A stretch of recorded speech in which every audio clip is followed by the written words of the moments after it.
Сайн байцгаана уу? Тугис ТV бизнесээ хөгжүүлэх бизнес цэник сургалтын маань 5 дахь дугаар эхэлж байна. За өнөөдөр ямар сэдвээр хичээлээ орох гэж байна багш маань? За ямар ч хэлсэн подкаст сонсож байгаа нийт сонсогч нартай энэ өдрийн мөн сайхан хаврын мэндийг дэвшүүлье. Ер нь дэлхийн нийтэд мөн Монгол улсад манай Аз төвд асар том их өөрчлөлтүүд гарах шинжтэй очлоо. Энэ маань юу хэлж байгаа вэ гэхээр ихэнх орнуудад улс төрийн болон парламентын төрийн ерөнхийлөгч нарын сонгуульд Монгол явах гээд их хүмүүс хөдөлгөөнтэй их тийм бас улс төрийн өөр амьсгал гарсан харагдчихэв. За тэгэхээр өнөөдөр манай подкастыг сонсож байгаа нийт сонсогч залуучууд ялангуяа энийг шимтэн үзэж байгаа жижиг дунд бизнес эрхлэгчид болон ер нь улс орныхаа хөгжилд тодорхой бизнесийг эрхэлж байгаа нийт хүмүүсүүд бас энэ сайхан өдрийн мэндийг дэвшүүлье. Тийм учраас бид нэр энэ өөрсдийнхээ эрхэлж байгаа бизнесийг сайхан цааш нь зөв зохистой аваад явчих юм бол тухайн улс орны эдийн засаг, санхүү, тухайн улс орны хөгжил энэ хүн амынхын амжиргаанд түвшин бол сайжирч үйлдвэрлэл улам хөгжих нь ойлгомжтой гэж ингэж бодож байна. За өнөөдрийн орох үндсэн хичээл бол эхний хичээл бол ер нь эдийн засаг энэ жижиг бизнес ер нь эдийн засгаа хэрхэн яаж авч явдаг юм, яаж удирддаг юм. Эдийн засгийн өнөөдрийн энэ улс орнуудад болж байгаа жижиг дунд бизнес хийж байгаа хүмүүсд холбогдож байгаа ямар асуудлууд байгаа юм. Энийг хэрхэн яаж онцтой зөв шийддэг юм. Тийм учраас өнөөдрийн бас бидний үндсэн бизнесийн маань бас гол төлхөөр бол яхахгүй бизнесээ удирдах явж байгаа удирдах шатны бүх шатны менежер хамгийн чухал мэддэг бол эдийн засгийн мэдлэг. Эдийн засгийн мэдлэг гэдэг нь яг нөгөө талаас ингээд харчих юм бол танай байгууллага, танай бизнесийн байгууллагын эдийн засгийн үржиг ашигтай ажиллах ямар боломж байна. Тэрийг өнөөдөр маш тодорхой сайн төвшөнд мэрэгжлийн төвшөнд судлаад байгууллагынхаа микро төвшөнд мөн улс орныхоо макро эдийн засгийн төвшөнд жижиг дунд бизнесийн гүйцэтгэж байгаа өөрөөр дотроо бидний бизнесийн үйл ажиллагаанд эдийн засаг хэрхэн яаж нөлөөлж байна. Эдийн засаг нь хэрхэн яаж уялдаж зөв зохистой явж байгааг гэдгийг харах хэрэгтэй. Тэгэхээр эдийн засаг гэдгийг бол нэг талаас харах юм бол ерөөсөө энэ бол яхахгүй бизнесийн байгууллагын ашиг, орлого, бизнесийн байгууллагын үйлдвэрлэлийн үйлчилгээ, бизнесийн байгууллагын зах зээл дэх өсөлтөө, бизнесийн байгууллагын бүтээгдэхүүн үйлчилгээний чанар стандарт, үн, тариф. За мөн дээр нь тухайн бизнесийн байгууллагын үржигтэй удирдахын тулд эдийн засгийн талаас шинэ тухайн үндэслэлтэй эдийн засгийн онолыг ямар загварыг, ямар моделийг ашиглах юм эдийн засгийн ямар загвар нь танаа жижиг бизнес эрхлэгчдээр илүү их оновчтой байх вэ? Ялангуяа өнөөдөр хөдөө аж ахуйнуудад ажиллаж байгаа жижиг дунд бизнес эрхлэгчид маань эдийн засгийн математикийн, эконометриксийн статистикийн ямар аргыг ашиглаад илүү их оновчтой байх вэ? Түүнтэй адилхан үйлдвэрлэж гисэн бүгд заавал шинэ тухайн эдийн засгийн шинэ тухайны судалсан түүний судалгаан дээр суурилсан маш сайн онол дээр тодорхой прагматик саналаа дэвшүүлсэн. Ингээд түүнийг зөв зохистой удирдах явж байгаа энэхүү том далаастай шинэ тухайныг бол яхахгүй эдийн засгийн шинэ тухайн гэж нэрлэж байгаа. Эдийн засгийн шинэ тухайн гэдэг бол ер нь хүн төрөлхтөн улс орн хэн бизнес эхэлж гисэн тэндээс өнөөдөр эдийн засаг гэдэг асуудал бол цогцоор яригддаг. Тэгэхээр эдийн засгийг бид нар бас том хүрээгээр харах юм бол макро төвшөнд бид яаж явах юм? Микро төвшөнд яаж явах юм? За байгууллагын хэмжээнд ч гэсэн мезо төвшөндөөс яаж явах юм? Энэ маань өөрөө өнөөдөр жижиг дунд бизнес эрхлэгчдийн эдийн засгийн мэдлэг гэдэг бол асар чухал. Хөдөлж байгаа, орж байгаа үйл явдал үйл ажиллагаанд бүгд өнөөдөр мөнгө, санхүү, эдийн засгийн холбоотой байдаг учраас үүнийг зөв зохистой удирдах авч явна гэдэг бол яг тэр бизнес эрхэлж байгаа менежерийн эдийн засгийн мэдлэгээс шууд шалтгаална. За өнөөдөр дэлхийн өндөр хөгжтэй орнуудын жижиг бизнесийн эдийн засаг дээр босч иж байгаа хамгийн том далаастай явдал кластер буюу нэг бизнесийг дагнан эрхэлж түүгээрээ тухайн зах зээл дэлхийн зах зээл цаашаа экспортод хүчээ үзэхээр ийм мундаг бодлого шийдвэрүүгээр тодорхойлж байгаа нь эдийн засгийн ямар өндөр мэдлэгтэй, ямар чадамжтай, эдийн засгийн ямар мундаг стратегийг дэвшүүлж чадж байна. Түүнийг эрхийн яаж зөв удирдах өөрөөсөө дээшлэж байна. Ядангуяа үйлдвэрлэлийн техник технологи, үйлдвэрлэлийн ажиллах хүч, үйлдвэрлэлийн гаргаж байгаа бүтээгдэхүүний чанар стандарт, үн тариф, үйлдвэрлэн гаргаж байгаа бүтээгдэхүүний тээвэрлэлт, түүний хүргэлт, түгээлт гэдэг ингээд тээвэр логистиктэй холбоотой бүх асуудлыг бол яг эдийн засгчнэр бол маш олон талаас ингэж харж байгаа. Ер нь эдийн засгийн мэдээ харахад жижиг бизнесийг бол авч явахад маш их авсаар юм. Өөрөө их ойлгомжтой. Яг тухайн зах зээл зогтсон өөрийн гэсэн одоо өнгө аястай өөрийн гэсэн имижтэй бүтээгдэхүүн үүддэг учраас түүн зогтсон эдийн засгийнхаа бодлого шийдвэр төлөвлөлт эдийн засгийнхаа одоо тооцоо судалгааг эдийн засгийнхаа тэр одоо хэрэгжиж байгаа төсөл хөтөлбөрүүдийг маш сайн судалгаан дээр суурьж тооцох хэрэгтэй. Ер нь эдийн засгийн одоо өндөр чадвартай байж байгаа улс орнуудын хамгийн суур одоо шинж ухааны юу гэдгээр маш өндөр судалгаанд суурьлагдсан байгаа. Тэр нь одоо бидний төрөний ярьдаг математик болон статистик, эконометрикс босод одоо энэ мэдээллийн одоо томоохон платформуудыг ашигласан маш сайн энэ судалгаануудыг хийж байгаа. За эдийн засгийн одоо энэ үр өгөөжийг дээшлэхийн тулд жижиг дунд бизнес эрхлэгчид юуг анхаарах ёстой юм? За хамгийн нэгдүгürt манай бизнест шаардлагатай ямар хэмжээний хөрөнгө эдийн засаг хэрэгтэй хэдийн хэмжээний төсөл хөтөлбөрүүдийг хэрэгжүүлэх ёстой. Ер нь бидний одоо миний одоо эрхэлж байгаа бизнес тухайн зах зээлд одоо хэдэн хувийг эзэлж байна. Бидний ашиг орлого нэмэгдэх боломж байна уугүй юу? Бид өнөөдөр гаргаж байгаа одоо өөрийнхөө зардлуудыг хэрхэн үр ашигтай нөхөх боломж байна.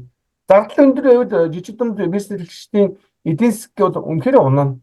Зардлаас зөв тооцоод техникээ зөв тооцоод ажлах хүчээ зөв тооцоод зах зээлээ зөв тооцоод сайн судалгаатай явах юм бол жижиг бизнес эрхлэгчдэд ашигтай ажиллах бүрэн боломжтой байдаг. Ер нь үйлдвэрлэлд үйлчлэг хийж байгаа жижиг дунд бизнес гэж байгаа улсуудын хамгийн одоо нэг авууштай юм бол өөртөө байгаа хөрөнгийг зөв удирдан зохион байгуулах бүрэн боломжтой байдаг. Хинийч хараат биш. Тэр бол өнөөдөр одоо юу гэдгийг одоо тогийн одоо чинь жижиг бизнес эхэлдэг бол өөрөө захирлнууд өөрөө бүх юм удирдаад явна. Хамгийн гол нь яг зүгээр хамтран ажиллаж байгаа тэнд ажиллаж байгаа улсуудын мэдлэг чадвар тэдний одоо мэрэгжлийн төвшин боднодоос шаалт одоо яг чаргагүй одоо тэнд мэдээж одоо хэрэгтэй. Гэхдээ жижиг бизнесийг эрхэлж тэрийг авч явж байгаа одоо менежер хүн бол өөрөө шууд бизнесээ удирдах явах бүрэн боломжтой байдаг. За нэг талаас нөгөө талаас нь одоо энэ орчин үеийн өнөөгийн зах зээлд бол эдийн засгийн асуудлыг бол маш их нарийн сайн тооцож их тооцоо судалгаа дээр нь маш их сайн одоо төсөл хөтөлбөрүүд дээр нь одоо эдийн засгийнхаа үр ашгийг дэвших тал дээр техник технологи ажиллах хүчээр зах зээлд олон юм дээр анхаарахгүй бол маш асуудалтай маш их өрсөлдөөнтэй болсон жижиг дунд бизнес гэж маш гисэн өрсөлдөөн донд явж байгаа зах зээл юм. Зах зээлийн өрсөлдөөн ялгагдана гэдэг бол энэ одостой маш одоо томоохон эрсдэл очиж гэн л гэсэн. Тэгэхээр энэ эрсдлээс одоо гарахын тулд эдийн засгийн мэдлэг чадвар эдийн засгийн одоо тодорхой хэмжээний менежментийн асуудыг зөв төлөвлөд зөв зохион байгуулад зөв удирдаад зөв тооцоод зөв одоо чиглэлд явчих юм бол жижиг дунд бизнесийн эдийн засаг босгод амархан унахад ч бас амархан. За одоо нөгөө одоо хамгийн чухал нэг эдийн засгийн тодомцсны томоохон асуудал дэлхийн нийтэд одоо түүхийд параметрын нөөц маш их хомсцсон. Дээр нь ажиллах хүчний асуудал асар их проблемтай болсон. Ер нь жижиг дунд бизнес эрхлэгчдийн одоо хамгийн гол томоохон хоёр юм бол эдийн засаг санхуд гол төлөвлөж сууж явдаг юм бол одоо үйлдвэрийн техник технологи, дээр нь ажиллах хүч, дээр нь зардал. Дээр нь одоо зардлаас гадна бас тодорхой хэмжээний зах зээл дэх багтаамж зах зээлийнх нь өөрийнх нь одоо тэр үйл ажиллагаа үзүүлж байгаа одоо бүтээгдэхүүн үйлчилгээний цар хэмжээ ямар байх вэ? Үүнээс шууд шалтгаалдаг. За ер нь бол жижиг бизнес эхлээд анхаарахад одоо юу төлөхөг хангаж явах вэ гэхээр саяхан ярьсан одоо тэр хүний нөөц хөрөнгө одоо үндсэн болон одоо эргэлтийн хөрөнгөж гэдэг юм уу энэ эдийн засгийн холбоотой хүний хүчин зүйлтэй одоо үйлдвэрлэлтэй холбоотой асуудал технологитой холбоотой асуудлаа судлахаас гадна бас нэг анхаарах хэрэгтэй юм бол түүхийд параметрын татан авах түүний нийт үйлдэл түүний нөөц маш сайн тооцох хэрэгтэй. Ер нь жижиг бизнес эрхлэгчдийн хамгийн их тулгамдж байгаа сүүлийн үед дэлхийн зах зээл дээр энэ томоохон эрдэмтдийн харж байгаа бичиж байгаа судалж байгааг нь харахад хамгийн одоо гол яригдж байгаа юм бол энэ түүхийдийн нөөц их ховордсон. Түүхийд маань өөрөө өнөөдөр хүн төрөлхтний мэтэд улс орнуудын эдийн засгчсан хүчтэй нөлөөж эхэлж байна. Яасан? Хүмүүс өнөөдөр маш их гоё бүтээгдэхүүн, маш чанартай сайн цэвэр экологийн бүтээгдэхүүн идэж амьдрах ийм юм руу шиглэж байна. Тэгэхэд бидний ашиглаж байгаа түүхийд параметрын хэтэрхий одоо тодорхой хэмжээгээр одоо юу гэдгийг те техник, технологи янз бүрийн одоо энэ өндөр технологийн одоо юмнууд ингээд бас хамтарч тэр бас тэрлээ оролцож үүдэрж байгаа учраас энэ маань өнөө байгаль эколог, хүний эрүүл мэнд гэдэг аюул олон асуудал сөргөөр өсч гарч ирж байна. Тэгэхээр энэ дэлхийн одоо энэ эдийн засгийн шинжилгээ ухаанд одоо бас нэг томоохон яригдж байгаа нэг чухал асуудал бол ерөөсөө хүн төрөлхтөн байгаль экологид цэвэр ээлтэй бүтээгдэхүүн үйлдвэрлэх.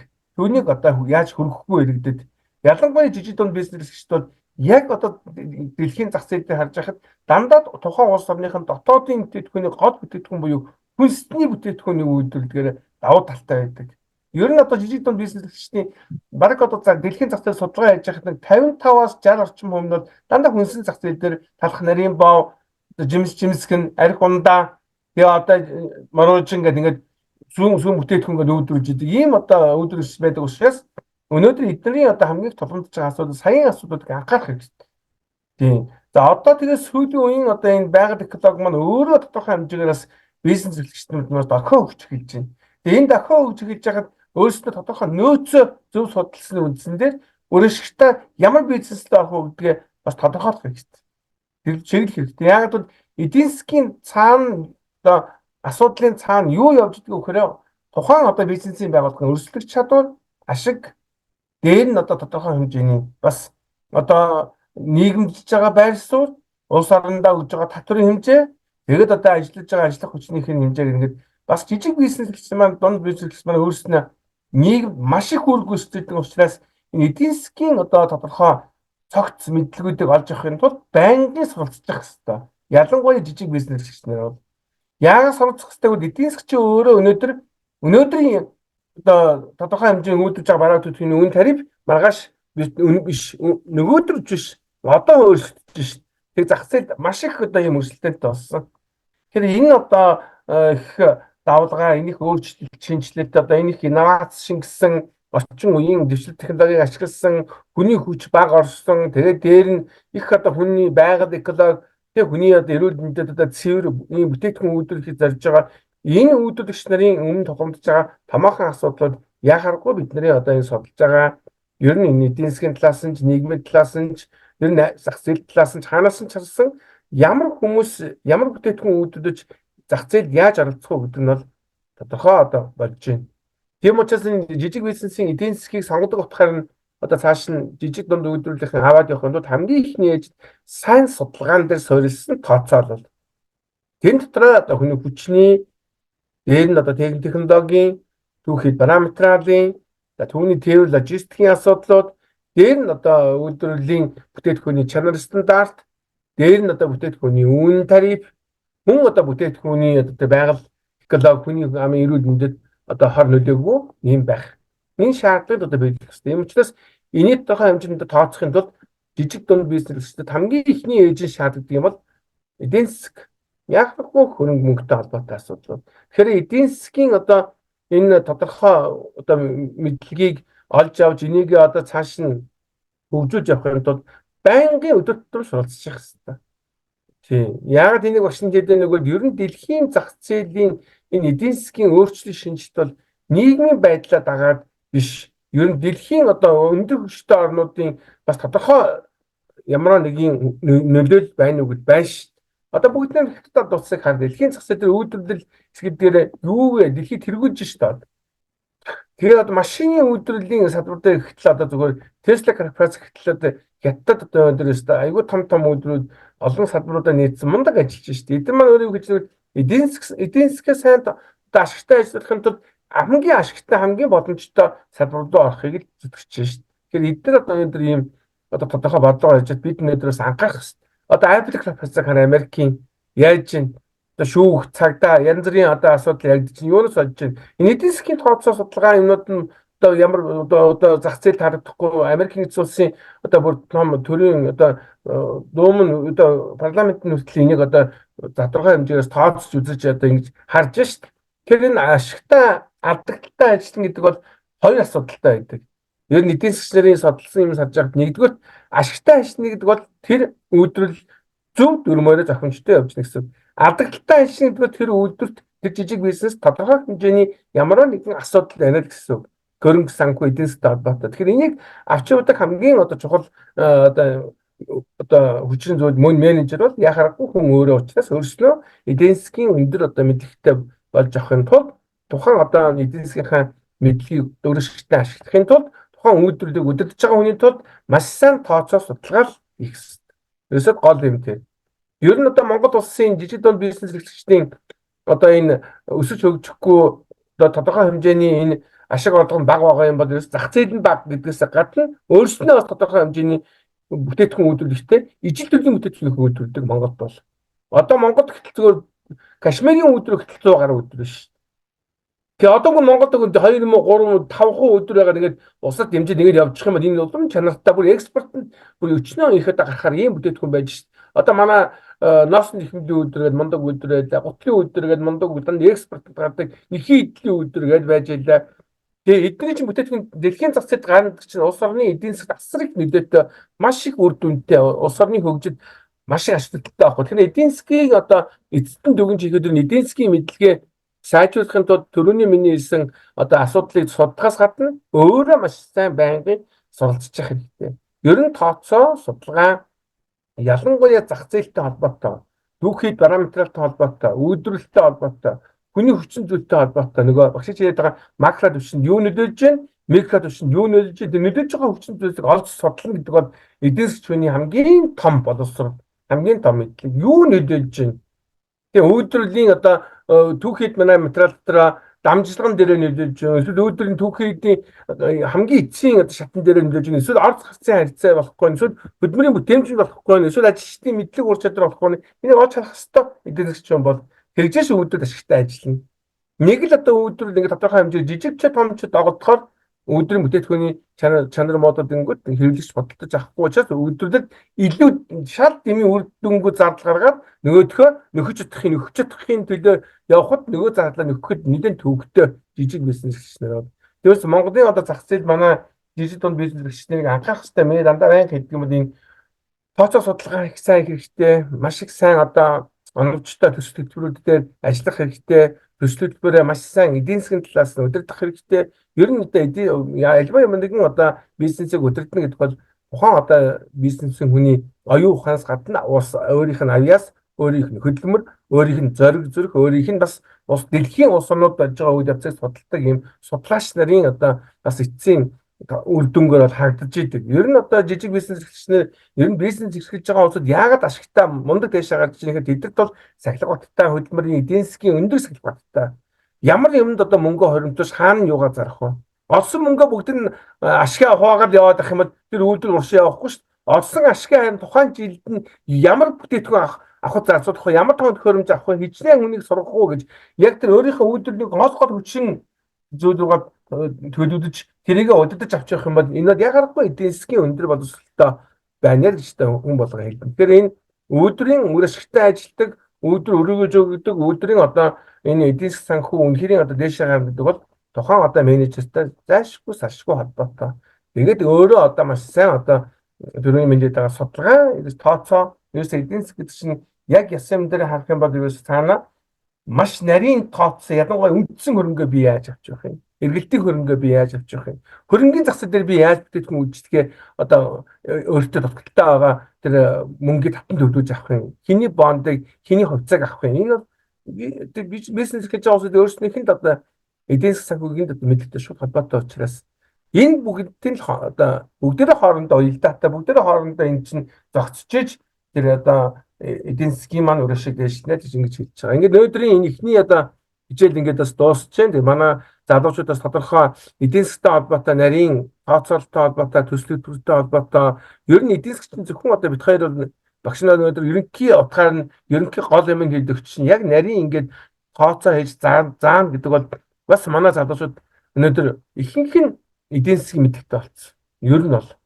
Ер нь бол эдийн засгийн их өндөр мэдлэгтэй болж байгаа шүү дээ. Сүүлийн үеийн залуучууд гол нь яг зүгээр яг манай хүүхдүүдэд ганц анхаарах юм бол эдийн засгийн шинж ухааныг одоо үр дүнтэй ашиглахын тулд онлын айгүй өргөн мэдлэгтэй байх хэрэгтэй. Энэ онл практикийн ялангуяа практикийн мэдлэг өндөр мэдлэгтэй байх хэрэгтэй. Тэр маань өөрөө юу шийдэж байгааг бол тэр үйлдвэрийг ашигтай авч явахад хамгийн чухал гол хүчин зүйл юм. За ингээд бүгдээрэнд нь баярлалаа. Эхний хичээл дууслаа залуучуудаа.